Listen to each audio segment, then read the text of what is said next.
Hello guys, pemain ruboi mui mơ. Ama. Nè pemain ruboi mui mơ.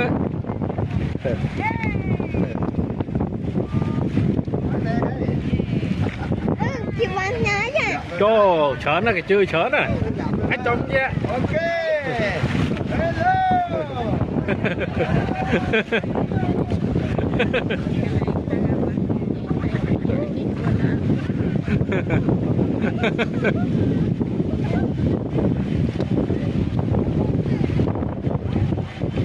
Lên cái quick mình.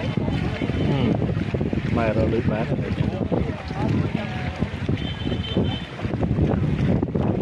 Cái này mất này có đất. Đó. Bên này nó lần cơn à. Ở đây là giúp thôi kia cái lén người nhưng mà thôi kia cái lén kia đây cái lén.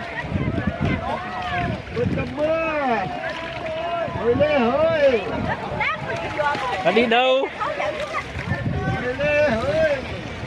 Y đi đâu? Đi chơi. Đi chơi. Đi có nhắc.